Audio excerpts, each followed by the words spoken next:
Selamat datang, saya John Uy dari kabarinews.com, San Francisco, dan hari ini kami ada Lucy Wiryono. Apa kabar, Lucy? Hai John, I'm doing great, thank you so much. Kamu apa kabar? Baik? Baik, baik, baik. Gimana dengan COVID-19 di sana? Kayaknya orang Jakarta terutama ya, Indonesia udah banyak yang merasa agak lupa kalau lagi ada pandemi deh. Oke, Udah mulai keluar-keluar soalnya. baik. Saya mau minta Lucy untuk beri your life story, ya. Mhm. Life story, lahir dari mana, sampai bisa di bisnis restoran dengan suami, ya. Silakan. Saya Lucy Wiryono, lahir 6 Januari 1978. Jadi sebetulnya kalau saya dulu sekolahnya pengennya, saya tertarik sama dunia jurnalistik, John. Aku tuh dulu pengen banget bisa jadi seorang broadcaster, pengen jadi seorang penyiar radio gitu. Dunia radio itu sangat menarik buat aku. Tapi waktu aku lulus kuliah, belum ada sekolah broadcasting di Indonesia, di Jakarta waktu itu. Sampai kemudian akhirnya aku memutuskan untuk sekolah ekonomi aja. Jadi seperti orang Indonesia kebanyakan, ya udahlah daripada nggak ngapa-ngapain kita sekolah ekonomi aja, karena katanya kalau sekolahnya ekonomi manajemen waktu itu di Universitas Atmajaya, katanya bisa kemana-mana gitu kan. Karena sebetulnya itu bukan yang aku pengenin, tapi yang aku pengenin nggak ada. Nah, sampai akhirnya aku bekerja sebagai seorang penyiar radio waktu skripsi, lagi nungguin skripsi, mata kuliah udah nggak ada, akhirnya aku mencoba melamar jadi seorang penyiar radio dan keterima di Radio Hard Rock FM waktu itu. Akhirnya aku siaran, terus bekerja menjadi seorang MC juga, jadi host di TV. Sampai sekarang aku juga masih jadi host presenter olahraga, MotoGP, tepatnya udah 10 tahun. Tapi in total aku kalau jadi penyiar TV udah 20 tahun. Kalau sama penyiar radio mungkin udah sampai hampir 30 tahun mungkin ya. Gitu. Ya 25 tahun lah gitu. Nah, sampai akhirnya aku ketemu sama Mas Afid. Nah, Mas Afid ini juga background-nya menarik sekali. Suamiku ini dulu sekolahnya sekolah hukum. Jadi dia seperti ingin menjadi seorang lawyer, tapi waktu dia lulus kuliah, dia mulai apply ke lawyer's office waktu itu, ada banyak banget, dan nggak ada yang keterima. Udah beberapa kali interview, nggak ada yang keterima. Akhirnya dia bekerja membuat kantor sendiri. Waktu itu kantornya dia tuh aku kenalan pertama kali itu adalah dia bergerak di bidang capital market gitu-gitu. Nah terus aku waktu itu pas ngeliat dia, wah ini Mas Afif tuh lebih muda dari aku gitu. Jadi dia lebih muda 1,5 tahun dari aku. Waktu aku melihat, wah ini boleh juga nih masih muda tapi udah punya perusahaan sendiri, udah punya penghasilan sendiri, wah, husband material nih. Tapi selang beberapa bulan kita kenal, ternyata dia bangkrut. Jadi ya, as you know, kalau main di capital market tuh naiknya cepet, tapi kalau misalnya lagi kurang beruntung, turunnya cepet banget juga. Dan akhirnya itu yang terjadi sama Mas Afid. Kemudian akhirnya kita menikah. Nah, di saat menikah ini Mas Afid juga pas lagi nggak ada kerjaan.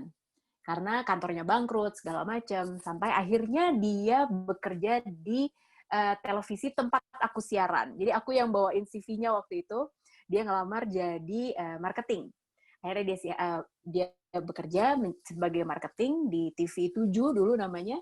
Terus akhirnya dia pindah ke sebuah majalah, Rolling Stone. Sayangnya sekarang udah nggak ada Rolling Stone Indonesia. Terus akhirnya dia pindah ke RCTI. Nah, waktu dia bekerja di RCTI itulah dia menemukan semacam, kalau orang bilang epiphany, pencerahan.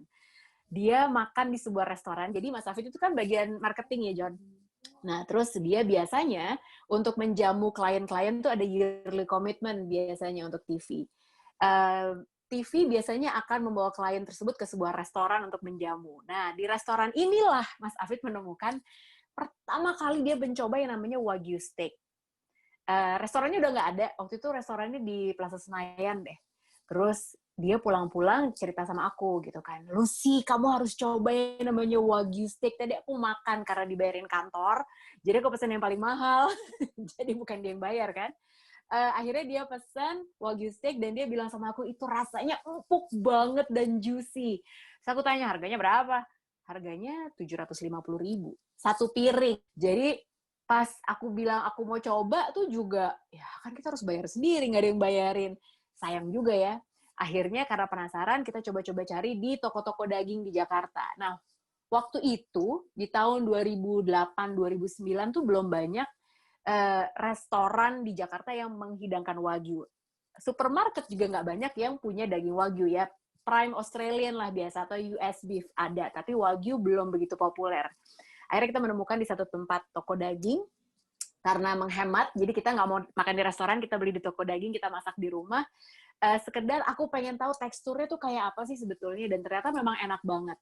Nah, pas kita lagi coba-coba, kok ternyata waktu beli di supermarket daging, itu harganya nggak semahal kalau di restoran. Nah, karena kita nggak punya background F&B sama sekali, John, terus kita mulai menganalisa, sok tahu kan, kenapa bisa mahal ya kalau di restoran? Oh, karena mereka harus bayar biaya sewa, mereka harus bayar gaji karyawan, ada yang namanya harga pokok penjualan kan gitu. Nah, sementara kalau di supermarket ya udah as is aja gitu, makanya harganya tidak mahal karena komponen harganya tidak sebanyak kalau kita makan di restoran.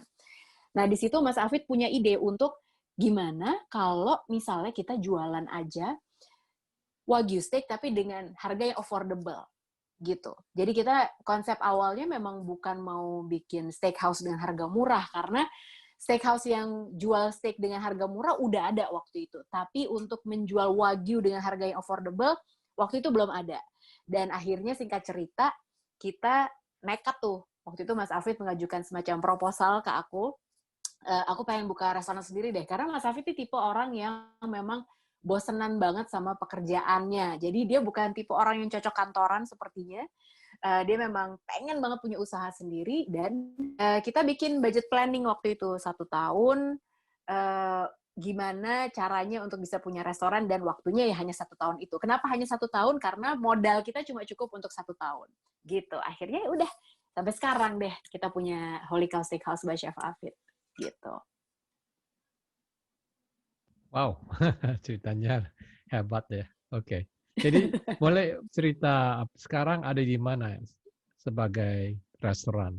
Nah, ini nih kalau aku boleh cerita, itu adalah foto waktu tahun 2010, itu pertama kali banget Mas Afid buka Holy Cow. Jadi dulu, John, karena kita kan emang nggak bisa, resepnya Holy Cow itu yang bikin adalah Mas Afid. Terus dia memang tidak punya background pendidikan kuliner sama sekali. Akhirnya ya udah, karena cuma yang bisa masak dan dia yang bikin resepnya, dia yang punya konsep bisnisnya, dan kita nggak ada uang untuk hire professional chefs waktu itu, jadi Mas Afid turun tangan sendiri. Makanya akhirnya karena dia harus masak, dia memutuskan untuk resign dari pekerjaannya sebagai marketing di sebuah stasiun TV di RCTI dulu. Nah, bahkan sebetulnya banyak yang menyayangkan juga waktu dia resign karena posisinya sebetulnya lagi bagus juga gitu. Dan secara ekonomi untuk kita, pasangan muda yang udah punya cicilan banyak, itu punya pekerjaan kantoran itu kan sangat comforting banget ya, karena udah ketahuan akhir bulan kita akan dapat sekian, cicilannya sekian. Nah, kalau punya bisnis tuh kan fluktuatif banget dan sangat gambling. Nah, makanya akhirnya waktu itu Mas Afid turun tangan sendiri, dia masak sendiri. Ini aku ingat fotonya ini adalah dimuat di Harian Kompas waktu itu. Nah, pas 2020 ini adalah perayaan kemarin, tepat Holy Cow 10 tahun. Ini di bulan Maret, sesaat sebelum akhirnya pandemi COVID melanda seluruh dunia. Nah, itu perayaan terakhir tuh. Jadi konsepnya adalah kita ingin membangkitkan kembali kenangan waktu Mas Afid masak 10 tahun yang lalu, dan sekarang Holy Cow udah ada 25 cabang Holy Cow-nya aja di seluruh Indonesia. Dan kita udah punya adik-adiknya lagi nih, John. Ada Lubi Lobster yang kita specialize menjual lobster, jadi seafood gitu. Terus kita juga punya Holy Ribs. Ini memang lebih premium sedikit daripada Holy Cow, dan kita emphasize di ribs. Jadi yang tulangnya besar, terus yang dagingnya lembut banget. Terus kita juga kerjasama juga di luar Holy Cow Group, kita punya Flip Burger juga. Nah, in total sebetulnya punya 40 cabang lebih sekarang sudah gitu untuk unit usahanya yang dimiliki sama Mas Afid dan aku. Gitu. Dan ini bukan franchise ya, ini semua milik both of you, right? Enggak, no. Jadi terus terang untuk franchise kita baru mulai di 2019 yang lalu. Kita awalnya memang semuanya punya kita sendiri. Ada yang berpartner tapi lebih ke kerjasama operasional. Nah, sistem franchise sebetulnya baru keluar di tahun 2019. Kenapa baru di 2019? Karena kita pengen matangin sistemnya dulu, John, gitu. Sejujur-jujurnya, kalau kita mau melihat uangnya aja, aku sih pengennya kita franchise dari tahun pertama kita buka. Karena yang nawarin udah banyak banget. Easy money for us. Tapi sebetulnya tanggung jawab untuk punya franchise itu besar sekali. Karena orang pasti pengen beli suatu franchise karena dia percaya sama brandnya, karena dia percaya sama produknya. Nah, sementara kita merasa sistem kita tuh belum cukup matang untuk bisa menjual franchise. Makanya kita butuh waktu 9 tahun untuk bisa mematangkan sini, sampai akhirnya kita benar-benar berani untuk membuka franchise di tahun 2019 kemarin. Nah, sekarang baru memang kita membuka. Agak lama sih, tapi sebetulnya memang untuk membangun sistem itu kan, pasti John juga tahu banget, nggak bisa cepet-cepet, butuh waktu yang lama dan butuh proses untuk bisa mematangkan sebuah sistem, dan kita maunya itu harus win-win lah gitu, karena sebagus apapun sistem itu dirancang, tentunya yang namanya bisnis selalu ada resikonya. Nah, makanya untuk meminimalkan resiko itu sistemnya harus betul gitu. Sekarang franchisee-nya berapa? Franchisee-nya, nah itu sebetulnya tergantung sama lokasi juga sih, karena kita tidak mematok ada paket A, B, atau C gitu dengan nilai investasi sekian. Karena apalagi sekarang di era pandemi ini, semuanya jadi berubah banget sih, John, gitu. Kita belum ada hitungan baru untuk 2020 ini, karena semuanya masih menjalani apa yang direncanakan di tahun 2019 yang belum terlaksana di kuartal pertama 2020 gitu. Jadi ini masih akan ada revisi, karena pandemi COVID ini sebetulnya memang akhirnya mengubah model bisnis kita banget sih, gitu. Kayaknya investasi untuk lokasi nggak akan seperti dulu, gitu.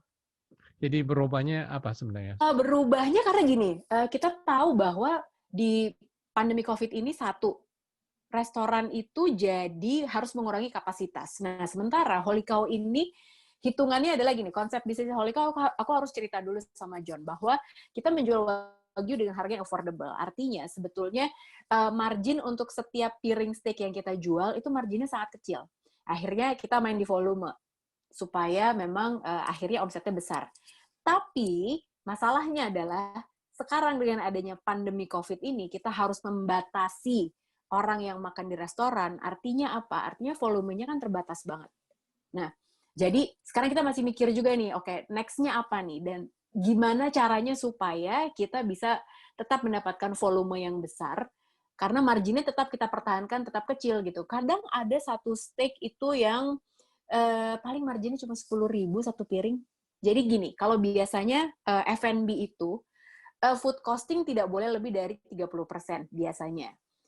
Dan marginnya 70%, karena kan komponen harga yang dibayarkan kan banyak banget tuh, nanti 70% itu nanti bisa buat bayar macam-macam tuh, bisa buat bayar sewa lah, bisa buat bayar gaji, bayar listrik, segala macam. Nah, sementara kalau Holy Cow, karena kualitas yang disajikan kepada konsumen itu adalah high quality beef, itu justru kita balik. Kita food costing-nya tuh justru bisa 70% bahkan lebih, sementara marginnya sangat amat kecil. Gitu. Makanya volume pengunjung yang dibatasi untuk makan di restoran itu sangat berpengaruh sekali, apalagi pas kemarin di Jakarta PSBB itu kurang lebih 3 bulan ya. Jadi itu benar-benar memukul pendapatan banget, karena omsetnya turun sampai ada yang 80 sampai 90% bahkan. Apa itu PSBB, apa itu? PSBB itu actually it's kind of semi lockdown gitu. Jadi pembatasan sosial berskala besar. Jadi orang-orang waktu itu di Jakarta tidak boleh dine in, restoran tidak boleh menerima dine in, beberapa tempat memang harus tutup. Nah, sementara untuk Holy Cow yang memang habitnya customer itu memang datang ke restoran untuk dine in, itu kita kehilangan penghasilan banget. Orang nggak boleh dine in, kita mau dapat penghasilan dari mana? Gitu. Jadi 3 bulan pertama waktu COVID melanda dari bulan Maret ya, dari pertengahan Maret, itu kita survival mode banget. Kita cari cara gimana caranya supaya bisa bertahan dan mendapatkan tetap mendapat penghasilan. Makanya kita akhirnya bikin bisnis model yang baru. Kita pivoting the business, kita jual Holy Cow Ready to Cook. Kita jual steak yang siap dimasak di marketplace. Nah, itu lumayan membantu banget sih. Alhamdulillah lumayan membantu banget. Oke. Tapi saya ingin tahu ya waktu Mas Afid mulai, oke, itu kan mesti belajar masak. Nah, belajarnya dari mana itu? Ini John kayak kenal deh sama orangnya. Mas Afid waktu itu dia memang actually he's gifted. Dia menurut aku dia adalah tipe orang yang emang tangannya tuh kalau megang apa aja jadi enak. Nah, tapi aku bilang sama dia, sehebat-hebatnya kamu masak dengan cara otodidak, kamu tetap harus punya knowledge memasak dari orang yang kompeten di bidangnya, harus belajar. Akhirnya kita ngambil short course, Mas Afid, aku kenalin dengan Om William Wongso, waktu itu mungkin John sempat ngobrol juga. Jadi ngambil short course di Om William Wongso gitu, kita belajar sama anaknya juga Tia. Selama 3 bulan, ya udah Mas Afid belajar semua deh basic knowledge tentang masak tuh gimana, bikin hollandaise sauce lah segala macam. Tapi Mas Afid ya gitu yang masak.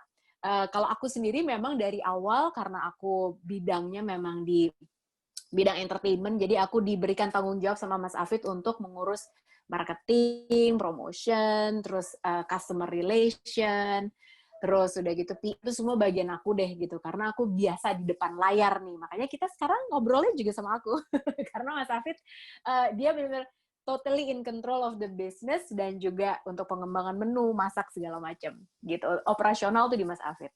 Dan tempat pertamanya ada di mana? Tempat pertama itu kalau John tadi aku udah share fotonya juga itu di Radio Dalam. Yang di ini Radio bukan? Dalam itu adalah sebuah Iya, bukan. Ini justru kita bikin reenactment. Jadi tadi ada yang foto yang ada cuma kayak bench aja deh. Nah, itu sebetulnya kita bikin di Kebun Jeruk. Ini perayaan Nah, ini nih. Ini outlet pertama. Oke, ini outlet yang pertama di mana itu? Daerah mana? Itu di Radio Dalam di Jakarta Selatan. Jadi Radio Dalam itu adalah jalan dari antara Barito dan Pondok Indah. Nah, itu di Jalan Radio Dalam tuh rame banget setiap hari, terutama kalau sore. Nah, ini juga kita sebetulnya nebeng sama toko kaca film. So, it's not a permanent place, John. Jadi kita nebeng sama yang punya toko. Kalau udah tutup, sore jam 5, boleh nggak kita ngemper jualan di pinggir jalan. Jadi ini kalau misalnya udah selesai jualan, we pack up everything and then we leave. Besoknya kita akan unpack lagi, kita akan set up lagi kayak gini. Jadi karena ini bukan tempat permanen gitu. Kita waktu itu udah cari-cari lokasi di daerah Jakarta Selatan, itu uang sewanya mahal banget. Sementara dulu Holy Cow cuma punya uang untuk memulai bisnisnya berapa? 70 juta. Cuma 70 juta. So, we have to make that budgeting really tight and carefully thought, karena dengan 70 juta itu kita bisa dapat apa, dan kita mau bertahan berapa lama dulu. Kan tadi aku udah bilang, Holy Cow tuh maunya rencananya bertahan selama 1 tahun. Jadi dari 70 juta yang kita punya modalnya itu, budgeting pertama yang dialokasikan adalah untuk gaji karyawan. Jadi karyawan sebenarnya cuma ada 4 atau 5 orang, tapi kan mereka harus tetap digaji dong selama setahun. Ada atau nggak ada yang beli, komponen pertama yang kita selamatkan adalah gaji karyawan. Mas Afid nggak digaji waktu itu, jadi setelah gaji karyawan aman, nah sisanya itu adalah kita baru buat working capital, beli piring, sendok, garpu, segala macam. Nah, baru kayak gitu-gitu. Nah, setelah dihitung-hitung lagi, ternyata uangnya udah cukup untuk sewa tempat. Dan sewa tempat di Jakarta itu waktu itu aja udah mahal banget, apalagi sekarang makin mahal. Nah, ya keputusannya kita bikin yang pinggir jalan seperti ini, tempat non-permanen, tapi alhamdulillahnya waktu itu kita udah bisa BEP dalam waktu 3 bulan. Kemudian 6 bulan setelah kita buka, kita pinjam uang ke bank. Waktu itu kita kredit, karena melihat mungkin cash flow-nya juga alhamdulillah bagus. Kita mendapatkan pinjaman dan kita mulai sewa tempat di Bakti akhirnya. Itu adalah tempat pertama yang permanen kita. Jadi maksudnya pindah dari ini ke tempat barunya kan, bukan? Jadi sekarang di Radio Dalam sekarang sudah tidak. Sekarang kita malah punya tempat sendiri. Jadi udah bukan sewa lagi, kita punya tempat sendiri di Walter Mong NCB yang merangkap sebagai headquarters-nya Holy Cow juga, head office-nya juga ada di situ, dan ada outlet buat makan juga di situ.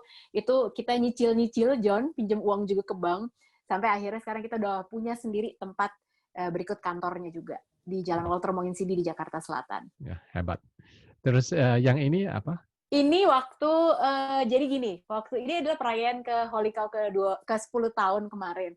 Nah, ini Mas Afid sengaja aku set up waktu itu sama tim Holy Cow. Oke, kita bikin Mas Afid masak lagi untuk tamu-tamu yang pertama kali datang hari itu waktu kita buka hari pertama di tahun 2010.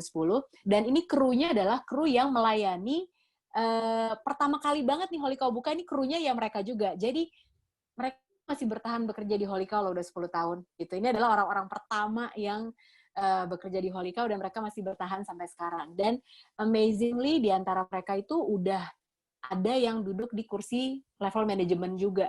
Jadi kita memang benar-benar pengen bareng-bareng lah belajarnya, tumbuh bersama-sama juga gitu. Jadi sebagian dari mereka tuh udah masuk managerial level gitu sekarang. Mulainya justru dari waiter, dari cook helper bahkan juga ada gitu.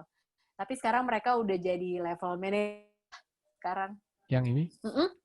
Nah ini penampakan outlet pertama yang di Radio Dalam tadi yang aku cerita sama John. Jadi ini semua diawali dengan hanya 70 juta rupiah modal yang kita punya. Makanya tempatnya seperti ini. Kita benar-benar fokus di makanannya. Kita benar-benar fokus di kualitas steak yang kita sajikan. Makanya sebetulnya kalau mau makan, jadi gini, perbandingannya waktu itu kalau kita makan di sebuah restoran, makan Wagyu steak, itu kita perlu mengeluarkan uang 600 sampai 700 ribu. Bahkan kalau yang marblingnya lebih tinggi, kita bisa mengeluarkan uang sampai jutaan rupiah. Nah, di Holy Cow untuk grade Wagyu 4 sampai 5, marbling 4 sampai 5 itu dengan berat 200 gram. Pertama kali kita jual 2010 itu di harga 90.000. Nah, jadi intinya adalah kita pengen orang tuh lebih banyak yang tahu dan kenal seperti apa sih teksturnya Wagyu steak. Ya, jadi kalau ditanya sama orang, udah pernah makan Wagyu belum gitu. Mereka nggak perlu spend 600-700 ribu, mereka cukup datang ke tenda sederhana ini, the exact same quality tapi harganya 90 ribu. Tapi ya memang konsekuensinya adalah makannya di tempat yang seperti ini gitu, nggak pakai AC, terus udah gitu di tenda, terus ini juga waiting line-nya tuh luar biasa banget. Dulu bahkan waiting line-nya Holy Cow tuh kalau antri itu bisa 2-3 jam, ada yang ditinggal pergi ke Pondok Indah Mall dulu, mereka datang lagi dan sambil menunggu gilirannya gitu. Tapi justru di situ sih asiknya. Jadi bahkan ada satu cerita, aku pas lagi ada di situ, ada seorang biasalah anak kuliahan gitu, mereka lagi pacaran, terus anak kuliahan juga mungkin uangnya terbatas kan ya. Akhirnya mereka pesen satu steak, dimakan berdua. Nah, terus udah gitu, yang cewek dia bilang, jadi ini yang namanya Wagyu steak. Iya, jadi kalau nanti kamu ditanya sama orang udah pernah makan Wagyu steak atau belum, udah, orang nggak perlu tahu kita makannya di mana. Tapi sebenarnya emang itu, that's exactly what we're aiming for gitu. Itu yang kita pengenin banget supaya semakin banyak orang yang kenal dengan Wagyu steak. Dan pokoknya kualitasnya tuh oke banget. Dan sebetulnya ada sisi yang menantang juga, John, karena di tahun itu orang banyak yang belum kenal Wagyu steak. Terus kok bisa harganya murah? Nah, orang curiga dong. Ini jangan-jangan steaknya bohongan atau gimana nih? Gitu. Nah, tapi sebetulnya itu adalah policy kita since day one we operate, kita selalu jujur kepada konsumen. Kita selalu bilang bahwa ya ini dagingnya kualitasnya baik, kalau mau lihat sertifikasinya apakah ini Wagyu yang grade berapa segala macam, kita akan dengan senang hati menunjukkan. Termasuk juga sebetulnya dulu kita punya partner. Nah, kemudian kita pisah, kita kongsi. Nah, itu pun juga kita komunikasikan ke konsumen kita bahwa sekarang tuh namanya Holy Cow by Chef Afid loh, gitu. Kalau ada Holy Cow yang namanya lain, nah itu berarti punya ex-partner kita. Jadi hal-hal apapun sebetulnya berangkat dari apa yang aku rasakan dan Mas Afid rasakan sebagai konsumen. Kita sebagai konsumen kan pengennya selalu dapat kejujuran ya dari tempat kita makan, dari produsen, dari manapun gitu, dari produk yang kita beli selalu kita pengennya dapat kejujuran. Jadi kita selalu menerapkan itu sih, just always be honest with your customers gitu. Nah ini adalah steaknya. Jadi kalau dulu banget, pertama kita mulai dengan side dish-nya tuh pakai saute spinach. Cuman ternyata spinach itu banyak banget masalahnya ya gitu, karena kan kalau kita pakai spinach yang organik jadi suka tiba-tiba ada uletnya lah, ada apanya. Nah akhirnya volumenya juga udah makin banyak, akhirnya ya udah kita pilih sayuran yang lebih aman aja, pakai buncis gitu. Nah ini side dish-nya seperti ini di Holy Cow. Jadi dagingnya di Holy Cow 200 gram. Sekarang kita punya berbagai macam pilihan daging. Jadi kita Wagyu ada, Prime ada Hokubi itu dari daging dari Australia tapi yang di treatment jadi lebih lembut. Terus US juga tentunya kita punya. Sekarang kita juga udah ada pilihan salmon juga. Terus banyak menu-menu buat anak-anak juga ada gitu. Jadi udah mulai banyak pilihan menu sih gitu. Dan ada signature sauce-nya juga, mushroom sauce. Nah, kalau mushroom sauce itu aku yang bikin. Aku cuma bisa bikin mushroom sauce. That's all I can do. Jadi itu pun juga nggak sengaja mushroom sauce-nya. Aku ingat dulu Pak Bondan Winarno almarhum waktu makan di Holy Cow. Waktu itu di acara wisata kuliner di Trans TV. Kemudian dia mereview mushroom sauce-nya. Aku ingat banget dia bilang, ini mushroom sauce-nya kok aneh ya, nggak kayak steak biasanya, yang biasanya pakai demi glaze, brown sauce gitu kan. Nah, sementara aku itu bikinnya memang seperti saus bechamel. Terus memang lebih creamy teksturnya. Karena sebetulnya memang it's not meant to be for steak. Aku pas bikin sauce itu untuk anak-anak di rumah, jadi anak-anakku tuh suka males makan sayur. Tapi kalau aku bikin pakai mushroom sauce, mereka tuh jadi kayak dipping sauce gitu dan mereka masih mau makan sayurnya. Nah, pas Mas Hafid lagi masak, lagi percobaan bikin Holy Cow waktu itu, ada sauce itu. Terus Mas Hafid makan pakai itu, kok ini enak apa gini aja sauce-nya gitu. It's semudah itu sebetulnya waktu kita bikin menu Holy Cow tuh, ini menu-menu masakan rumah kita sendiri sebetulnya. Gitu. Nah, ini nih, ini yang laki-laki. Nah, ini kan Mas Afid nih di foto paling kanan, ini aku. Nah, ini Erwin, ini adalah salah satu dari sekian banyak pelanggan Holy Cow yang datang dari hari pertama kita buka. Ya, konsumen aja sebetulnya awalnya. Tapi akhirnya kita jadi berteman, dan saking setianya Erwin ini makan terus di Holy Cow, akhirnya kita jadi berteman. Aku sering banget ngobrol sama Erwin lewat WhatsApp, terus udah gitu juga setiap ada acara Holy Cow juga pasti kita undang. Jadi kebayangnya dari Erwin single sampai akhirnya dia menikah sama istrinya Elrika, dan akhirnya mereka udah punya anak sekarang, itu kita menjadi bagian dari kehidupannya Erwin, dan it's been a real pleasure gitu. Ini Erwin tuh hanya salah satu contohnya sih, John, karena banyak banget kita jadi punya teman-teman baru gara-gara mereka tuh makan di Holy Cow. Tapi kita memaintain hubungan itu nggak hanya sekedar ya udah dia konsumen, kita yang jualan, selesai gitu. Tapi akhirnya kita jadi berteman, dan itu banyak banget sih, dari mulai mereka pacaran sampai akhirnya mereka kawinan. Ada yang ngundang Holy Cow juga ada loh, saking karena mereka bilang, gila karena tiap pacaran tuh aku di Holy Cow terus, jadi aku pengen pas kawinan tuh ada Holy Cow-nya. Itu ada banget. Dan buat kita itu tuh bukan apa ya, itu tuh nggak bisa digantikan sama apapun sih gitu. Knowing that your product is a part of someone's life, it's an honor, truly an honor. Nah, ini nih, jadi salah satu yang khas di Holy Cow itu adalah memang benderanya gitu kan. Jadi di bendera ini sebetulnya di baliknya itu, John, itu ada tulisan ordernya siapa, steaknya apa, tingkat kematangannya apa, side dish-nya apa, terus udah gitu sama sauce pilihannya apa gitu. Jadi bendera ini adalah salah satu signature Holy Cow. Dan ini logo ini juga logo yang didesain setelah kita pecah kongsi dari partner kita.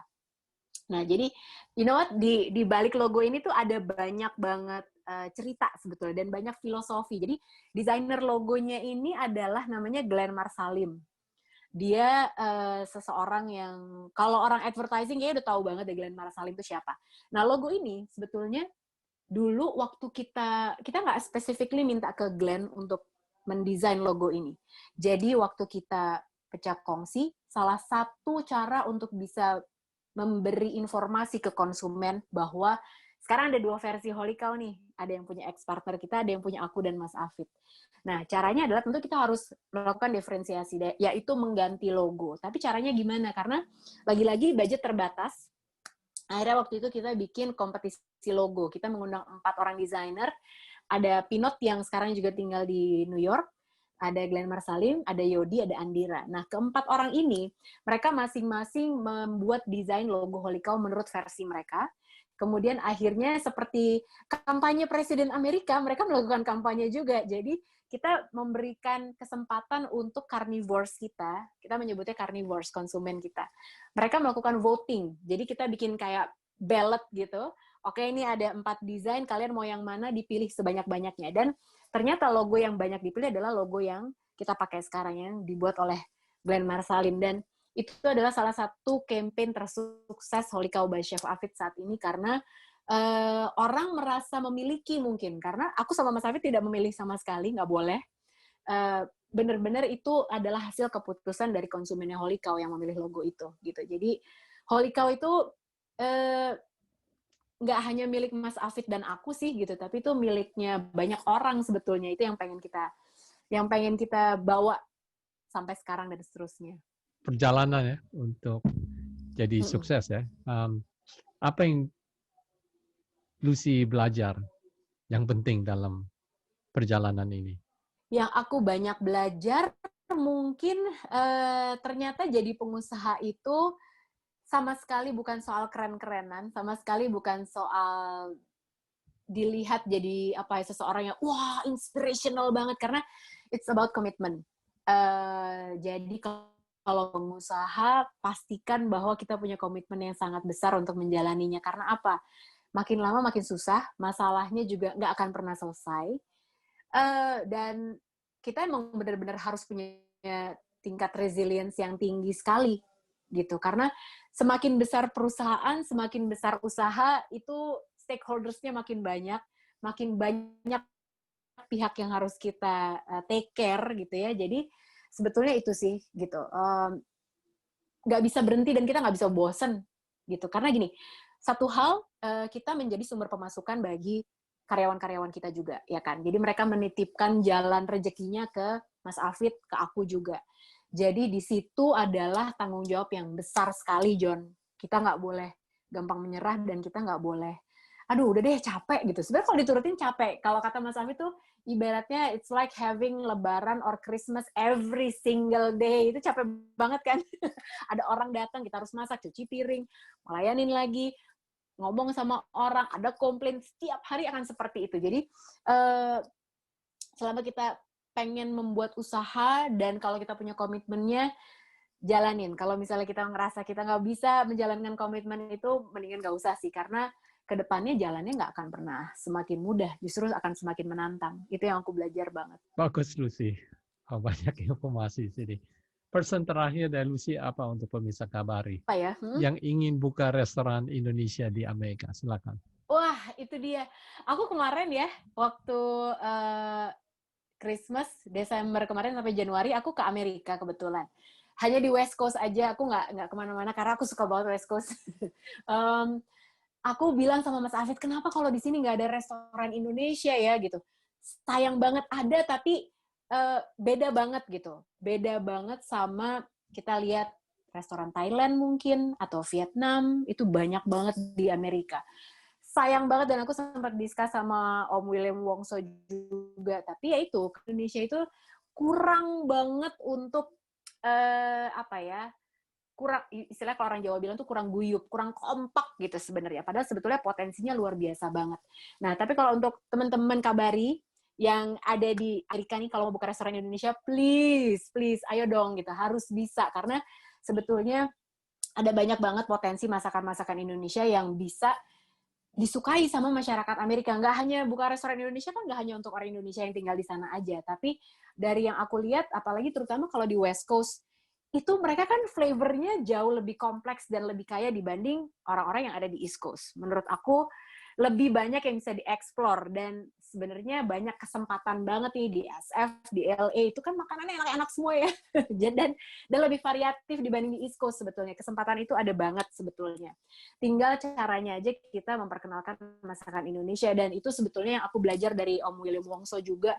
Apa sih yang harus kita ketahui tentang makanan Indonesia, dan kita sebagai orang Indonesia tuh harusnya juga semakin bisa mengenalkan ke orang lain bahwa masakan Indonesia itu nggak susah kok bikinnya, gampang, dan anyone can do it sebetulnya gitu. Jadi pesannya adalah kalau mau buka usaha, pokoknya bikin planning sebaik mungkin, budgetingnya harus betul, dan have the resilience of a fighter.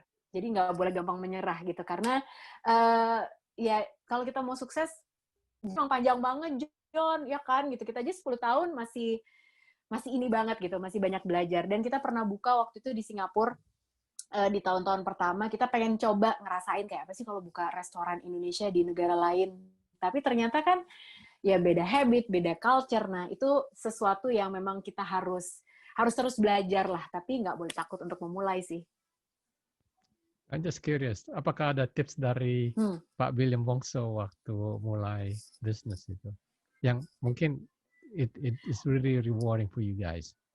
Ada sih. Jadi kalau Om William Wongso itu selalu bilang, satu, always be honest with your customers. Dan yang selalu kita terapkan sampai sekarang adalah dalam melakukan apapun, mau mengeluarkan menu baru, mau menaikin harga, atau mau bikin promo, selalu kacamatanya dilihat dari kacamata konsumen. Karena kadang-kadang orang kalau udah menjadi seorang pengusaha, itu ngelihatnya hanya dari point of view si pengusaha aja. Profit, profit, profit, profit, profit, itu aja. Sementara konsumennya, dia lupa, konsumen tuh butuhnya apa sih? Padahal kan kita semua kan konsumen, ya kan? Nah, kita tuh pengen diperlakukan seperti apa. Nah, jadi itu yang dilakukan sama Mas Afid dan aku dalam menjalankan bisnis Holy Cow ini selama 10 tahun.